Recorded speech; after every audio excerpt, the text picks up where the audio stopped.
नमस्कार. आपण ऐकतोय डॉक्टर सौ कुमुत्ते गोसावी लिखित अरूपे घेतले रूप. परमपूज्य हरिकाका यांचं जीवनदर्शन. आजचं आपलं प्रकरण चाललंय दुसरं, लौकिक जीवनाचा वेध. जरळीचा अनुबंध. महाराष्ट्र कर्नाटक सीमेलगत एक छोटंसं गाव, कोल्हापूर जिल्ह्यातलं गडहिंग्लज तालुक्याच्या अगदी हाकेच्या अंतरावर जरळी या नावानं ओळखलं जाणारं. चारही दिशांनी या गावावर निसर्ग एकदम प्रसन्न होता.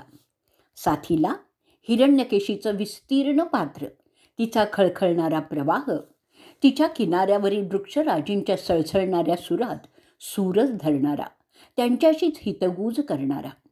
आणि जवळ 4 मैलांवर होता सामानगड, श्री समर्थ रामदासांनी स्थापन केलेल्या 11 मारुतींपैकी एक स्थान. तिथे फाल्गुन शुद्ध द्वितीयेस आजही मोठी यात्रा भरते. यात्रेकरू लोक या यात्रेला भीमाचा उत्सव असं म्हणतात. हिरण्यकेशीच्या काठावरच कल्लेश्वर कमलेश्वराचं मंदिर. मंदिराच्या आत डोकावलं ना की तिथल्या 3 मूर्ती म्हणजे राम, सीता आणि लक्ष्मण आपलं लक्ष वेधून घेतात. त्यातल्या सौंदर्य शिल्पावर मन आपलं रेंगाळत राहतं. या मंदिराच्या पुढ्यात असलेल्या वृक्षाच्या छायेत क्षणभर विसावावं असंही वाटतं. तिथले अश्वत्थ समोरासमोर ध्यान लावून तर बसले नाहीत ना, असाही भास होतो. मंदिराजवळ उजव्या हाताला गाववेस. तिच्यातून आत आलात ना की बरोबर उजव्या बाजूला अगदी अलीकडचं घर ते गोपाळ भटजींचं घर. गोपाळ भटजींचा पूर्वापार चालत आलेला भटकीचा व्यवसाय. औरनाळ, भडगाव, हनिंगकंगाळ, माद्याळ ही त्यांची भटकीची 4 गावं. वडिलार्जित व्यवसाय नेकीने करण्याची निष्ठा आणि तसा लौकिकही. वेदविद्येचा व्यासंग, पौरोहित्यात वाकबदार, त्यामुळे गावात एक प्रकारचा दबदबा आणि आदर. गावाशी संबंध आपुलकीचे आणि जिव्हाळ्याचे. जोशी घराण्याचे कुलदैवत श्री गिरी बालाजी, साथीला शाकंबरी, बदामी बनशंकरी आणि सीता रामचंद्र आळत्याचं रामलिंग या देवतांची कुलोपासना. धर्म कुलाचार जोपासणारे, नित्याने त्यांचं पालन करणारं हे कुटुंब. अश्विन शुद्ध पौर्णिमा, पौष शुद्ध अष्टमी, चैत्र शुद्ध प्रतिपदा आणि रामनवमीचा मोठा उत्सव.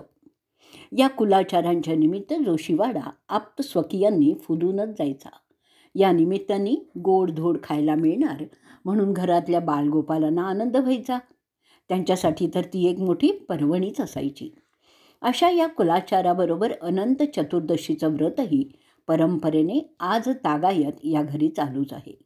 गोपाळ भटजींचे बंधू रघुनाथ भटजी यांना भजनाची विशेष आवड असल्यामुळे त्यांनी जरळीत एक भजनी मंडळ स्थापन केलं. ते पुढे अनेक दिवस चाललेलं होतं. विष्णुपंत पागनीस, संत तुकारामांची भूमिका करणारे या भजनी मंडळात येऊन भजन म्हणत असत. जरळी ही पागनीसांची सासूरवाडी असल्यामुळे त्यांचं इथे वारंवार येणं व्हायचं आणि जरळीकरांना त्यांचा शुश्राव भजनाची मेजवानीही मिळायची. अशा या कुलसंपन्न जोशी घराण्याचा लौकिक कोल्हापूरच्या बंडभट वडणगेकरांच्या कानी गेला. आपली धाकटी बहीण चंद्रभागा हिच्यासाठी त्यांचं वरशोधन चालू होतं. गोपाळ भटजींचे सुपुत्र श्रीनिवास यांना आपली भगिनी देण्याचं त्यांनी ठरवलं. ठेंगणी ठुसकी, गौरवर्णाची आणि श्रद्धाळू मनाची चंद्रभागा कोल्हापूरच्या अंबाबाईच्या कृपेने लवकरच जरळीच्या जोशी घराण्यात गृहलक्ष्मी होऊन गेली.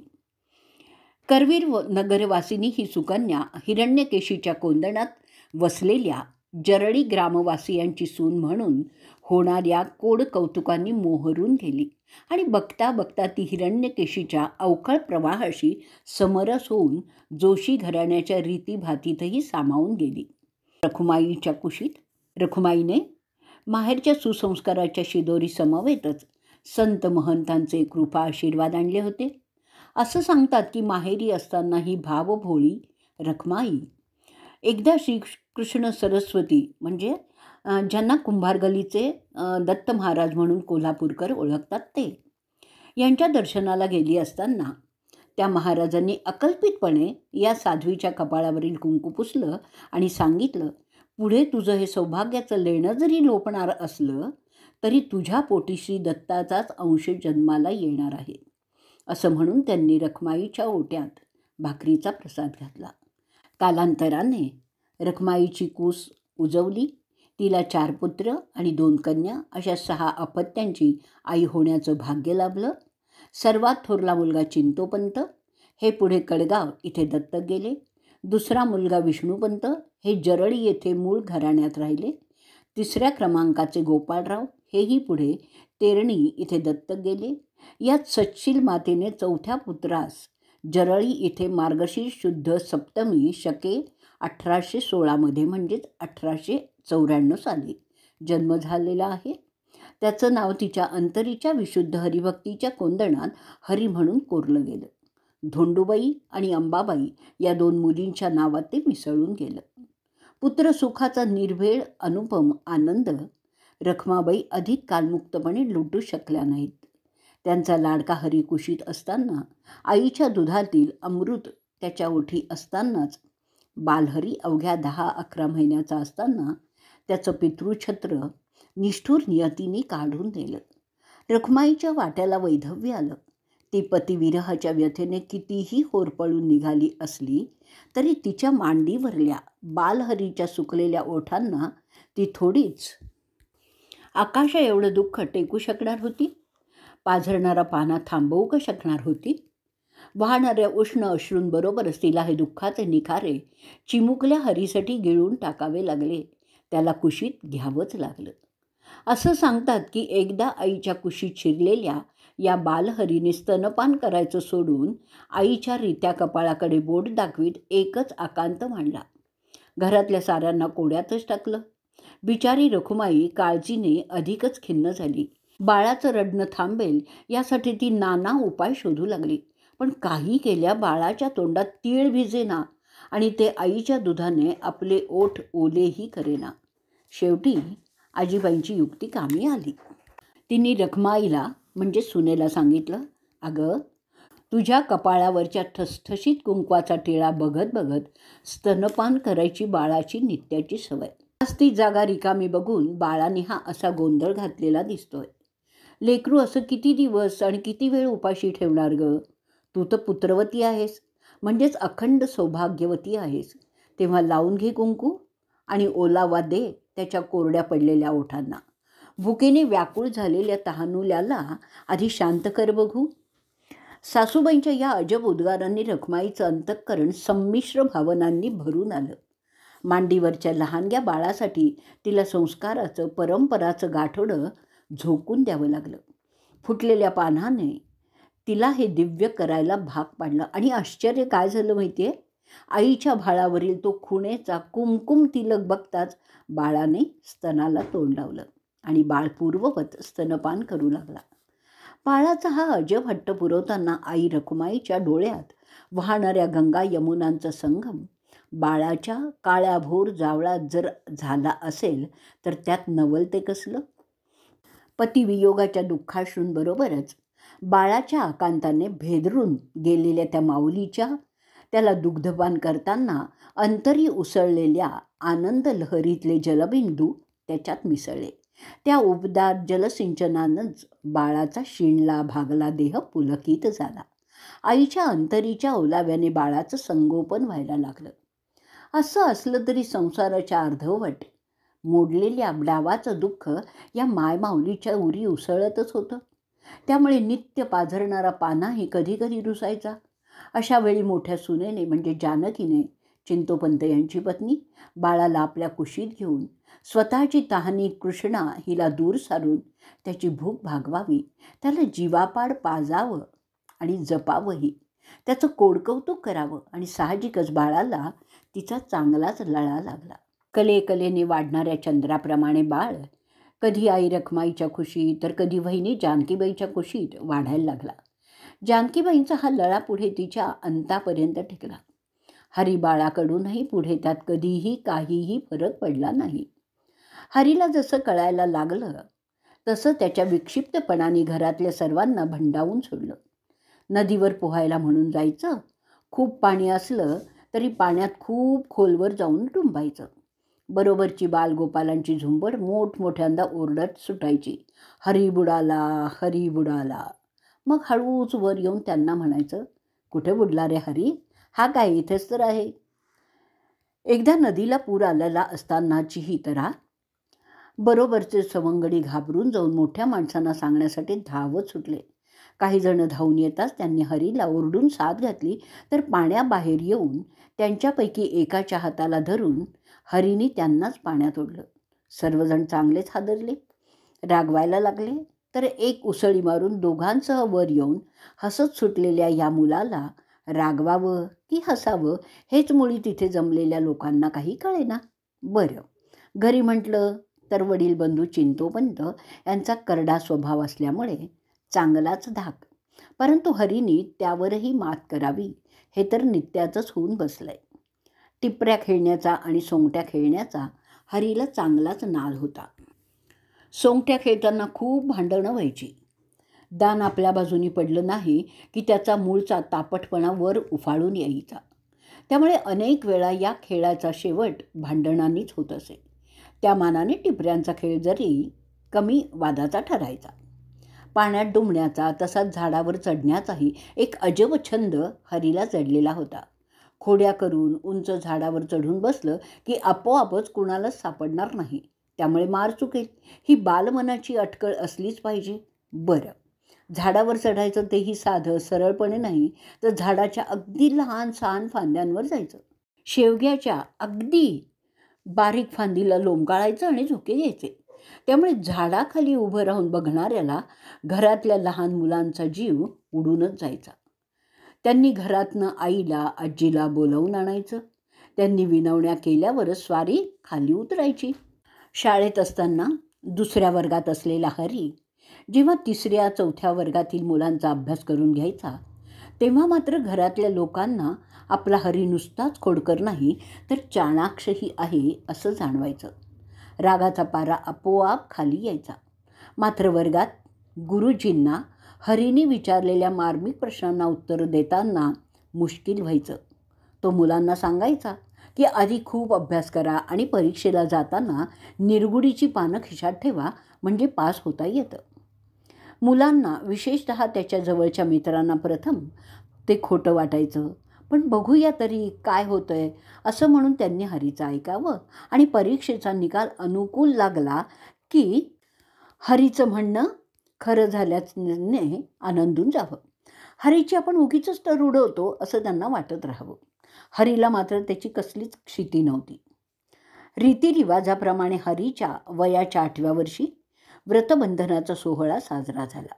हरीने आता अध्ययनाला प्रारंभ करावा असा सूर घरात उमटला. शालेय शिक्षणासाठी हरीची पाठवणी गडहिंग्लज तालुक्यातील कडगावच्या शाळेत झाली. अभ्यासात हळूहळू प्रगती होऊ लागली. एक दिवस कडगावची छोटीशी प्राथमिक शाळा औत्सुक्याने उत्साहाने नाहून निघाली. इयत्ता 4थीची तोंडी परीक्षा होती ना त्या दिवशी. वर्गातील 17 मुलं अगदी शिस्तीत बसली होती.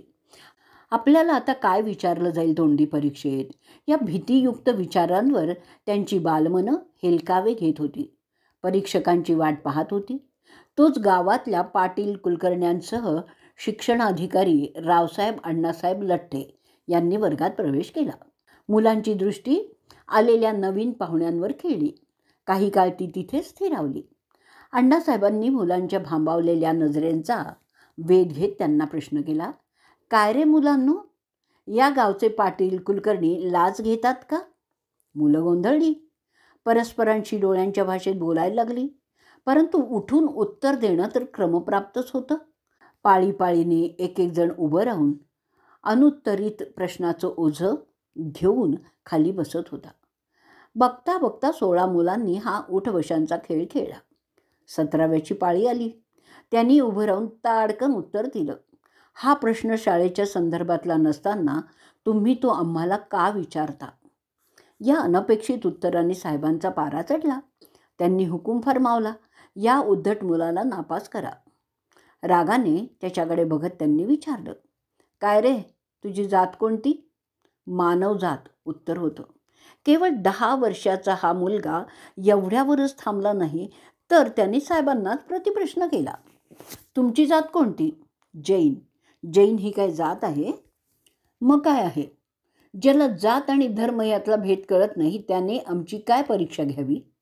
हा घाव साहेबांच्या चांगला जिव्हारी लागला. त्यांनी या मुलाच्या नावापुढे शेरा मारला की या उनाड मुलाला कोल्हापूर हद्दीतल्या कोणत्याही शाळेत घेऊ नये.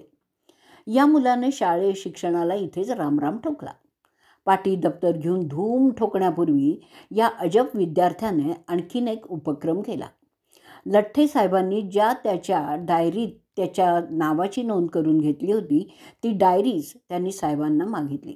ते देत नाहीत असं दिसतात झेप घेऊन त्यांच्या हातातून ती डायरी त्यांनी काढून घेतली आणि ती घाईघाईने लिहिलं, तुम्ही मला नापास केलं, माझी शाळा बंद केलीत, एक दिवस तुम्ही अशा अडचणीत याल की त्यावेळी तुम्हाला माझी गरज लागेल. त्यावेळी ही डायरी मला दाखवली तर मी मदत करीन.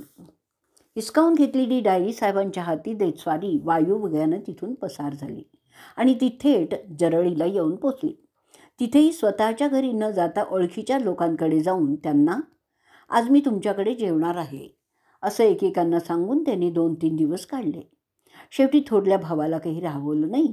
त्याने पळून आलेल्या आपल्या या भावाचा शोध घेतला आणि त्याची चांगलीच कानउघडणी केली आणि कडगावी परतही नेलं. कडगावला असताना हरीने आणखीन एक गमतीचा प्रयोग केला. साऱ्यांना चक्रावूनच टाकलं. त्याने घरातले 3 रुपये चोरले. रघुनाथ कुलकर्णी, किल्लेदार आणि 2 मित्रांसह तिथल्याच लक्ष्मीच्या यात्रेत मजा करण्यासाठी. हरीच्या आयुष्यातील ही एकमेव चोरी. चोरलेले पैसे इतर कोणाला सापडू नयेत म्हणून हरीने ते एका लोट्यात घालून घरासमोरील गटारात ठेवून दिले होते. योग्य वेळी ते काढले जाणार होते. यात्रेच्या झगमगाटात ते संपणारही होते. त्या आनंदाने एक सुंदर तरल स्वप्न या बालमनात साकार झालेलं होतं. स्वप्न लहरींवर ते मन डोलत होतं. हरीने रंगवलेल्या या स्वप्नील दुनियेचे रंग सुकायच्या आतच त्यावर पाणी पडलं. चोरीच्या गेलेल्या त्या पैशाचा घरात बोलबाला झाला. हरीचा संशय सगळ्यांना आला आणि मोठ्या भावाला रागानं एवढं खेरलं की हातात विळी घेऊनच त्याने हरीचा समाचार घ्यायचं ठरवलं. वहिनीनेच मध्ये पडून सोडवलं जर नसतं ना तर हरीची काही दडगत नव्हती. त्याची भीतीने गाळण उडाली होती. भावाच्या तडाख्यातून सुटताच नंतर कोणाचं लक्ष नाही असं पाहून हरीने गटारात सुरक्षित ठेवलेले ते 3 रुपये काढले, एका डबीत ठेवले. त्या डबीवर जो कोणी याला हात लावील तो मरेल अशी चिठ्ठी लावून ती एका कोनाड्यात ठेवून दिली. ती डबी घरातल्या लोकांना सापडली देखील, पण त्यावरील मृत्यूलेख वाचून काय बिशाद होती कोणाची ती डबी उघडण्याची. ती बिचारी जागीच पडून होती. पुढे हरीनेच ती उघडून दाखवली आणि हसून सांगितलं, आपल्या घरी कोणी शूरवीर आहे हे मला बघायचं होतं, म्हणून मी हे नाटक मुद्दामच केलं. हरीच्या या युक्तिवादाला केवळ हसत सुटण्याशिवाय काय उत्तर देणार होती घरातली मंडळी. वयाच्या 10व्या वर्षी सर्वांना आश्चर्याचा असाच एक गोड धक्का त्यांनी दिलाय. तो त्याच्या काकाबरोबर म्हणजे रघुनाथ बाळकृष्ण जोशी यांच्याबरोबर एकदा और नाळला गेला. तेव्हा तेथील चावडीत गडहिंग्लजचे मामलेदार युसूफ यांचा मुक्काम होता. इचलकरंजीच्या सरकारविरुद्ध त्यावेळी या मामलेदाराचा एक दावा चालू होता. या दाव्यातील एका निवाड्याविरुद्ध त्यांनी प्रिव्ही काउन्सिलकडे अपीलही केलेलं होतं. या युसूफ साहेबांनी गावच्या पाटलामार्फत रघुनाथराव जोशी यांना बोलावून घेतलं. आपण केलेल्या अपिलाचा निकाल आपल्या बाजूनी लागेल काय असा प्रश्न त्यांनी विचारला. रघुनाथरावांनी पंचांग बघून काम होणार नाही असं सांगितलं. त्यावेळी त्यांच्याबरोबर आलेल्या बालहरीचं या सर्व प्रसंगाकडे अगदी बारीक लक्ष होतं. आपल्या काकांच्या भविष्यकथनानंतर लगेच त्याने मामलेदार युसूफभाईंना विचारलं, तुम्ही आमची भटकीची जमीन वादग्रस्तात धरली, मग तुम्हाला हवा असलेला निकाल तुमच्यासारखा कशाला हवा आहे? हरीच्या या अनपेक्षित प्रश्नाने मामलेदार स्तिमितच झाले. क्षणभरच त्याच्याकडे रोखून बघत ते सहज बोलून गेले, तुझी जमीन तुला दिली, जा. त्यावर त्यांना हरीने सांगितलं, उद्या 12 वाजता तुमच्या केसचा निकाल तुमच्या बाजूनी झाल्यावर तार श्रीमंतांकडून येईल. तशी तार आली की जरळीतील मुलांना पोटभर पेढे वाटाल ना. ज्यावेळी दुसरे दिवशी ठीक 12 वाजता युसूफ साहेबांच्या हाती खरोखरच तार आली तेव्हा त्यांना मोठं आश्चर्य वाटलं. त्याचबरोबर हरीने सांगितलेले पेढे वाटपाचाही त्यांनी आनंदाने आठव केला. मामलेदार पेढ्यांसह जरळीत आले. बालहरीची चौकशी करता स्वारी कुठेतरी नदीतीरी स्वच्छंद बागडताना त्याला शोधायला आलेल्या मंडळींना सापडली. साहेबांच्या बरोबर शिपाई असल्यामुळे आपल्याला पकडणार तर नाहीत ना, या भीतीने सर्व मुलं ठोकत पळत सुटली. शेवटी आम्ही खाऊ वाटण्यासाठी आलेलो आहोत असं त्या शिपायांनी ओरडून सांगितल्यावरच ती माघारी वळली. हरीसह सर्वजण देवळात आले, पोटभर पेढे खाल्ले आणि सिद्धेश्वराचा जय जयकार करीत ते आपापल्या घरी परतले. बालपणी जीवाभावाचे सोबती जमवून निरनिराळे प्रयोग करणं हाही हरीचा एक छंदच होता. विनायक कृष्ण दंडगे, महागावकर, अनंत गोविंद कुलकर्णी, एकसंबेकर, कृष्णाजी विष्णू कुलकर्णी, वाळवेकर हे हरीचे चांगले अगदी जिवलग स्नेही. ते एकमेकांना सांकेतिक भाषेत पत्र लिहित असत. एकदा हरीच्या मनात आलं की जरळी गावाजवळच कुरणात श्रीमंत सरदारांची म्हणजे करवीर नगरीतील घोडी चरायला जातात. त्यातील एक पळवून मजा करावी. आपल्या मनातला हा विचार त्यांनी आपल्या मित्रांना सांकेतिक भाषेतनं पत्रांना कळवला आणि त्याच्या सहकार्याने कृतीत तो आणला देखील. घोडी गायब झाल्याचं ध्यान येताच सरदारांच्या सेवकांनी त्यांची शोधाशोध करायला सुरुवात केली. शेवटी मंडळी प्रश्न विचारण्यासाठी जोशीवाड्यात रघुनाथ भटजींकडे आली तेव्हा हरींनी त्यांना सांगितलं, तुमची घोडी शोधून दिल्यास आम्हाला काय देणार. एवढ्यावरच न थांबता त्यांनी आपल्या दोस्तांना लिहूनही कळवलं की अनड खाली माले म्हणजे आपण गावी यावं. म्हणजे मुळाक्षरातल्या मजकुरातील प्रत्येक अक्षराच्या आधीचं अक्षर घेऊन लिहायचं आणि वाचताना त्या पुढील मुळाक्षर घेऊन वाचायचं. अशी ही गमतीची सांकेतिक लिपीतील भाषा फक्त 4 मित्रांनाच कळायची आणि त्यानुसार त्यांचे गमतीचे व्यवहार चालायचे. हरीच्या सांकेतिक भाषेतल्या निरोपानुसार त्याचे ते 3ही मित्र जरळीस आले आणि त्यांनी सरदारांची घोडी जागेवर नेऊन ठेवण्याचा निर्णय घेतला. कारण एकतर त्या उमद्या घोड्यावर बसून रपेट मारण्याची हौसही पुरवून घेतली गेली होती आणि ती परत शोधून देण्याची भाषाही सरदारांच्या सेवकांजवळ त्यांनी बोलून झालेली होती.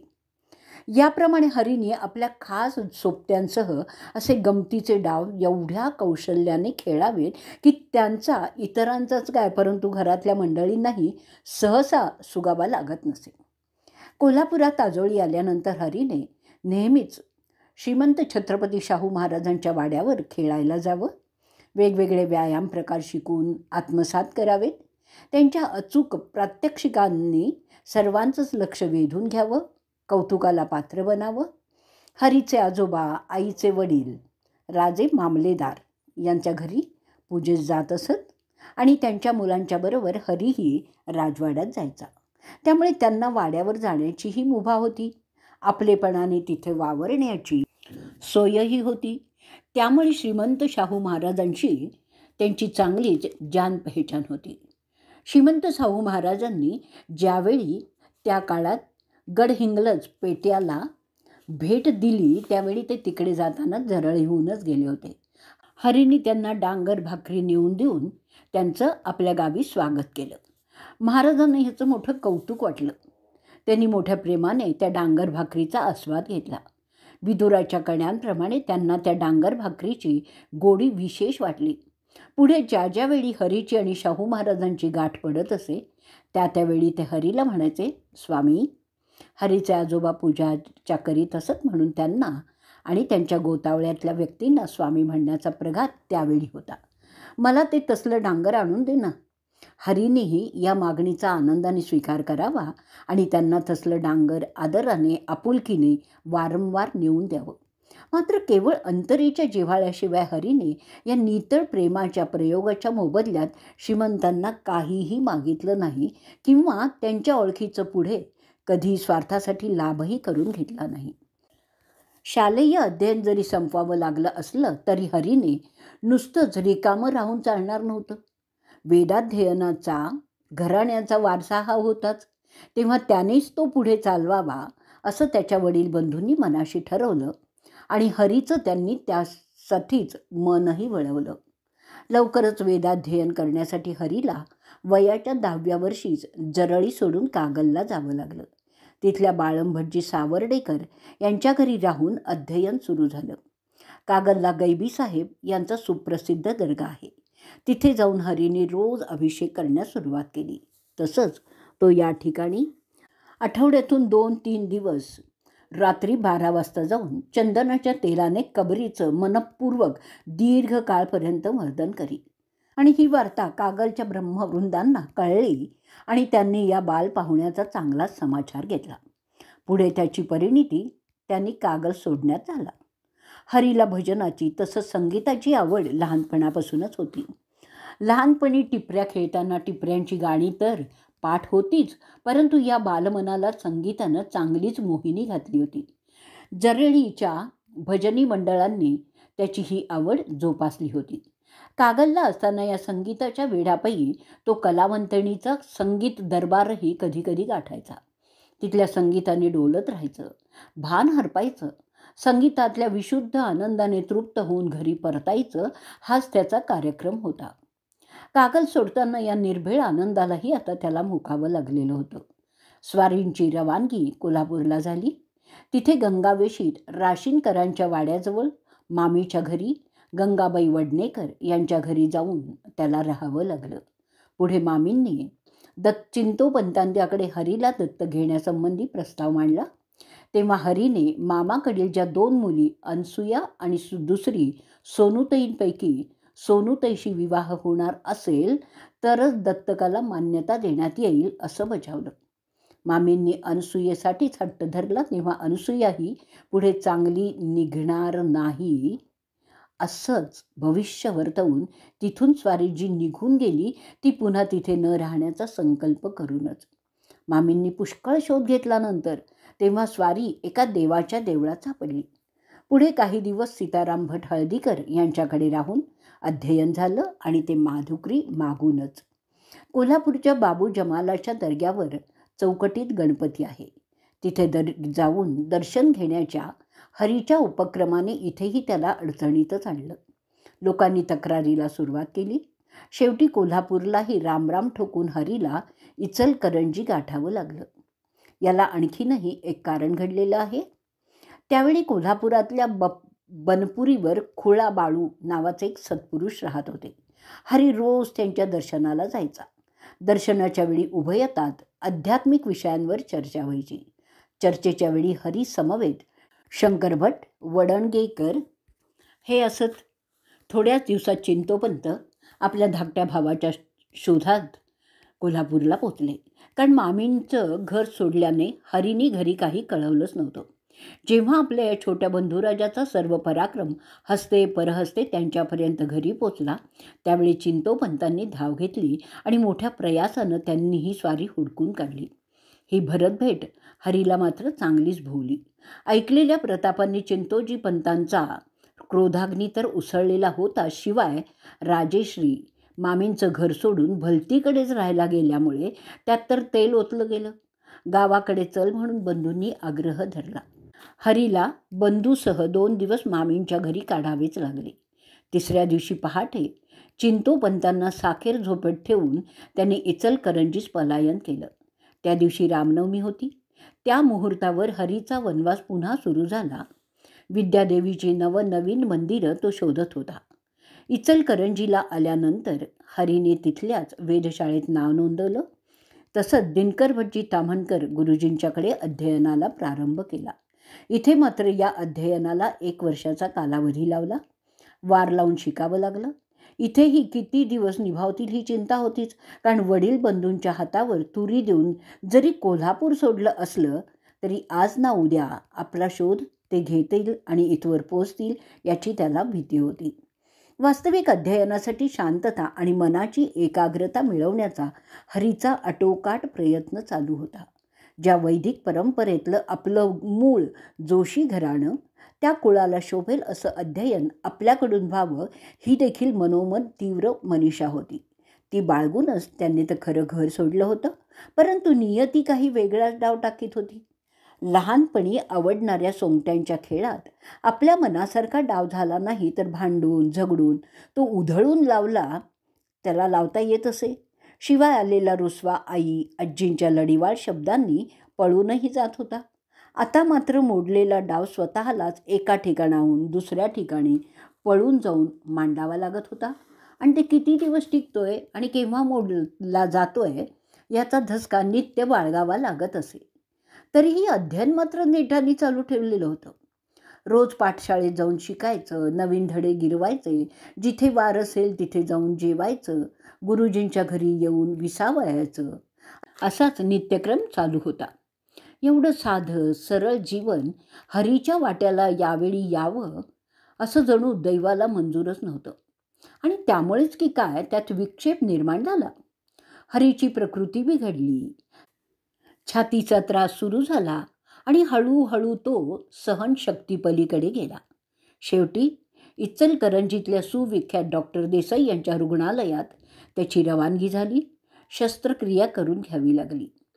त्यावेळी एका घटनेने इचलकरंजीकरांना या बालहरीने चांगलं चकित करून सोडलं. छातीच्या स्तनावर गाठी आल्या असताना शस्त्रक्रियेच्या निमित्ताने डॉक्टर देसाई यांच्या रुग्णालयात दाखल झालेल्या हरीला त्याच्या शस्त्रक्रियेनंतर एक गरीब विद्यार्थी म्हणून तिथल्या श्रीमंत जिजामाता म्हणजे सरकार इचलकरंजीकर यांच्या मातोश्री डॉक्टर देसाई यांच्या पत्नी समवेत भेटायला आल्या होत्या. त्यांनी या मुलाची चौकशी करताना तुझे आईवडील कुठे आहेत असं विचारलं. माझी शस्त्रक्रिया करणारे डॉक्टर हेच माझे वडील आणि त्यांच्या सहचारिणी याच माझ्या आई असं उत्तर मिळालं. एवढंच नाही तर आपण कोण आहात असा प्रश्नही अतिशय सहजपणे हरीने आईसाहेबांना विचारला. त्यानंतर श्रीमंत जिजामातांनी आपली आणि डॉक्टरांच्या पत्नीची ओळख करून देताच बालहरीची दृष्टी डॉक्टरांच्या पत्नीकडे म्हणजे सौ देसाई यांच्याकडे वळली. त्यांच्या दृष्टीचा वेध घेत त्या माऊलीला तो म्हणाला, तू माझी आई आहेस. तुझ्या पलंगाजवळ माझा बिछाना घालून तुझ्या मायेची पाखर आता माझ्यावर घाल. हरिमुखातून निघालेल्या या अमृतवाणीने त्या माऊलीच्या अंतरंगात आनंद लहरी उसळून आल्या.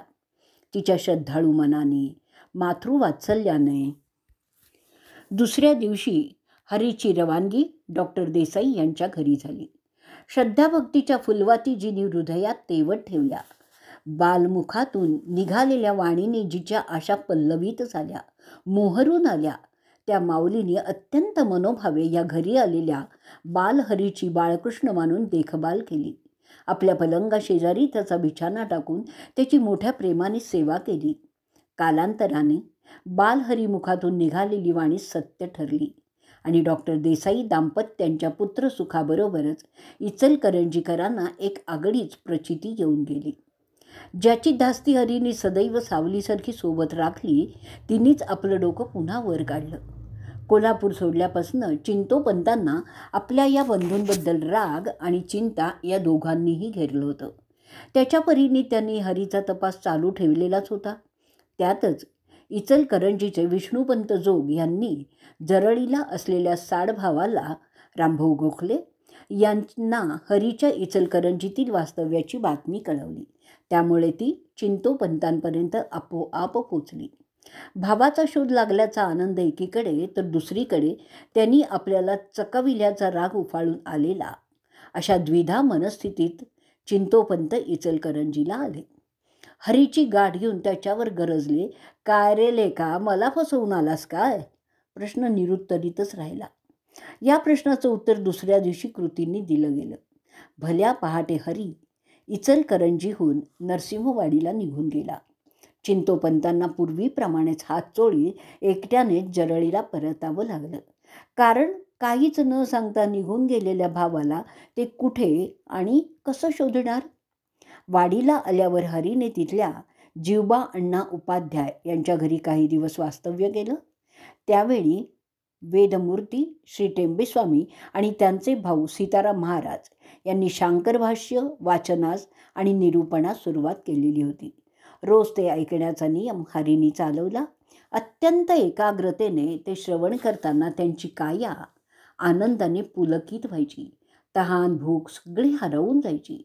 हरीच्या या निर्लेप सुखालाही लवकरच दृष्ट लागली. कुठे जातो ब्राह्मणा, तुझ्या मागे एकादशी या न्यायानेच नियतीने त्याची पाठ इथेही सोडली नाही.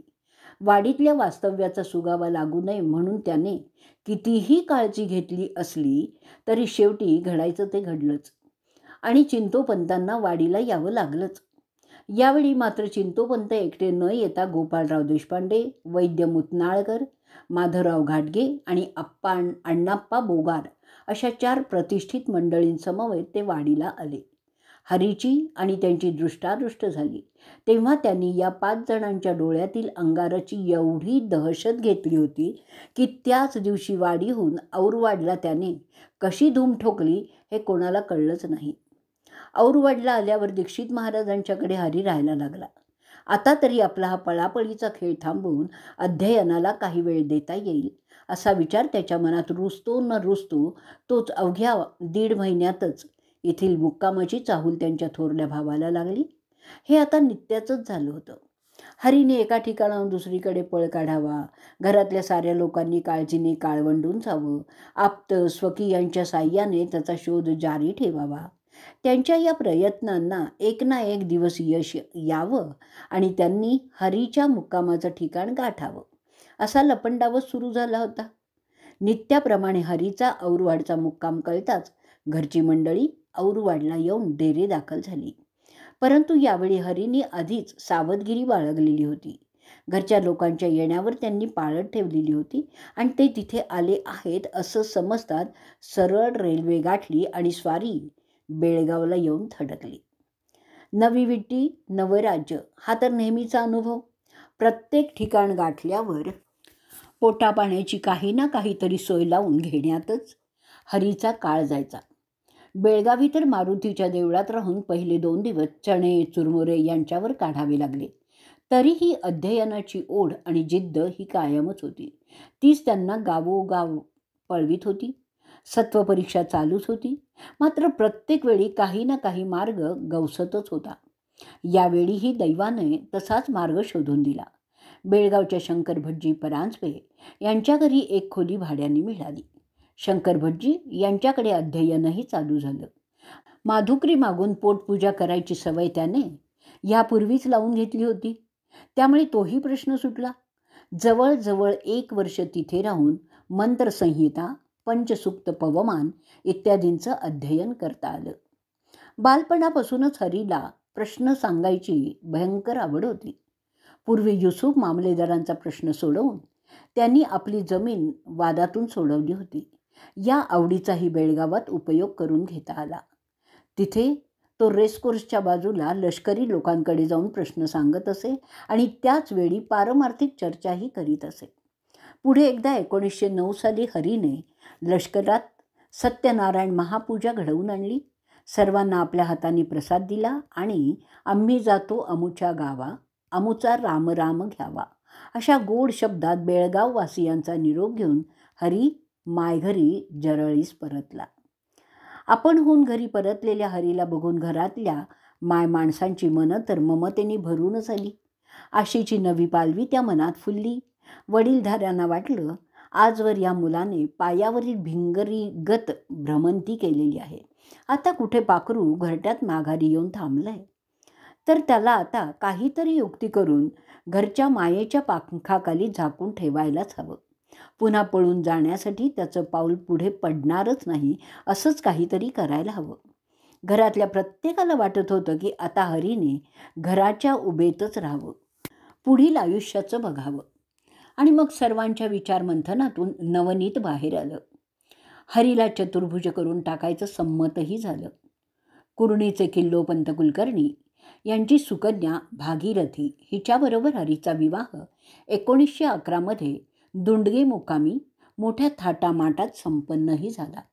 घरातल्या मंडळींचा जीव आता भांड्यात पडला.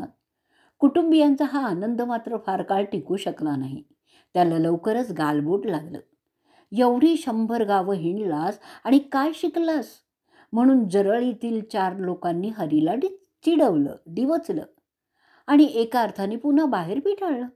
यावेळी हरीने मिरजेची वाट धरली.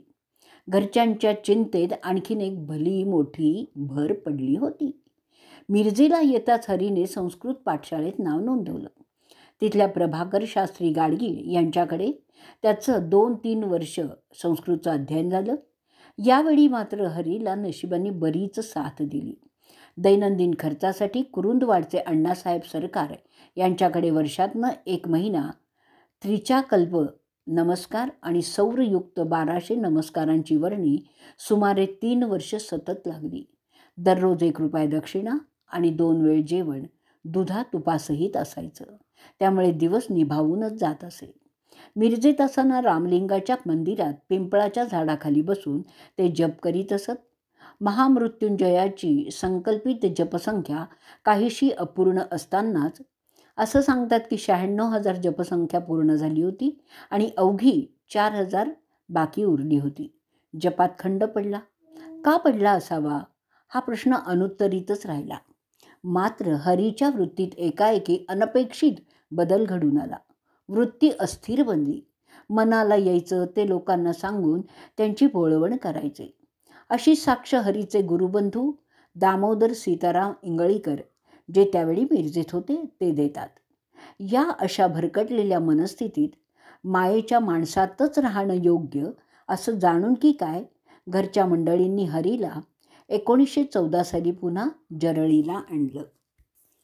हर प्रकारे त्याची समजूत काढून त्याला वळणावर आणायचं ठरवलं. एकदा असं सन 1915 आळते इथल्या घराच्या कुलदैवतेचं रामलिंगाचं दर्शन सर्वांच्या इच्छेनुसार हरीने घेऊन यावं असं फरमान निघालं. त्यानुसार देवाचं दर्शन त्यांनी घेतलं. त्यानंतर लवकरच गोकुळासारखं नांदणारं हे जोशी कुटुंब विभक्त झालं. जरळीच्या जोशी घराण्यातल्या ज्या संस्कारांनी कुटुंबाला रेशमी धाग्यांनी गुंफून ठेवलेलं होतं, ते अंतरीचे अतूट धागे थोडेच त्या लौकिकातल्या विभक्त होण्याने तुटणार होते. ज्या मातीतनं या मूर्तींनी आकार घेतला तिला थोडंच कायमचं अंतरणार होते. म्हणूनच पुढे ही 4 भावंड 4 ठिकाणी, त्यातली दत्तक होऊन परघरी जरी गेली असली तरी जरळीच्या जिव्हाळा आणि तिथल्या हिरण्यकेशीचा ओलावा त्यांच्या मनात चिरंतन राहणारच होता. जरळीच्या जोशी कुटुंबात जशी दत्तकांच्या निमित्ताने 4 भावंड 4 दिशेला 4 ठिकाणी विभागली गेली, तशी या घरात आणखी एका समस्येची कुजबूज सुरू झाली. हरीची पत्नी अन्नपूर्णा तांबूस आणि गौर रंगाची, उंचीनी बेताची, स्वभावाने अतिशय लाघवी, पण अद्याप तिची कूस उजवली नाही म्हणून मनातनं कष्टी होती. तिच्या शांत प्रेमपूर्ण अंतःकरणाने एक आगळा निर्णय घेतला आणि तो तिने बोलूनही दाखवला. स्वतःच्या सवतीच्या आगमनाची ओढ तिने एवढ्या तीव्रतेने व्यक्त केली याचं त्या सर्वांनाच आश्चर्य वाटलं. त्याबद्दल आपापसात हळूहळू बोलणंही सुरू झालं. अन्नपूर्णेचा हट्टच असा विलक्षण होता की तो लवकरच पूर्ण करण्यात आला. तिची कूस उजवावी यासाठी दैवी उपाय म्हणून पिंपळाची मुंजही करण्यात आली, परंतु दत्ताने तिचं गाऱ्हाणं काही ऐकलं नाही. जोशी कुटुंबाला मात्र तिचं दुसरं गाऱ्हाणं ऐकावंच लागलं. अवघ्या 13-14 वर्षाच्या मुलीला सवत म्हणून नाही तर धाकटी बहीण म्हणून स्वीकारून आणि स्वतःच्याच आग्रहाने स्वतःच्याच पतीचा विवाह, तोही जरळी मुक्कामीच घडवून आणून आपल्या विशुद्ध अंतरंगाचं जे अभूतपूर्व दर्शन अन्नपूर्णेने घडवलं, त्यामुळे ती जोशी कुटुंबात सर्वांचीच चाहती राहिली. परंतु हरीच्याही तिच्यावरच्या जिव्हाळ्यात पुढे कधीही अंतर पडलं नाही. या लग्न सोहळ्यात विशेष म्हणजे अन्नपूर्णा अशा काही थाटामाटाने मिरवली की अपरिचितांना तीच नवरी आहे असं वाटावं. सर्वांना तिच्या या वागण्याचं फार मोठं कौतुकच वाटलं. अन्नपूर्णेने आपल्या सवतीला म्हणजेच लक्ष्मीला अतिशय जीव लावलाय. स्वयंपाक पाणी, जोशी घराण्यातल्या रीती भाती अगदी आत्मीयतेने शिकवल्या. तिला सतत मायेची ऊब दिली. हरीच्या लहरी आणि काहीशा तापट स्वभावाची जाण ठेवून त्याची काळजी तिने स्वतःच वाहिली. अति प्रेमळ माणसं देवाला आणि अधिकच आवडत असावीत.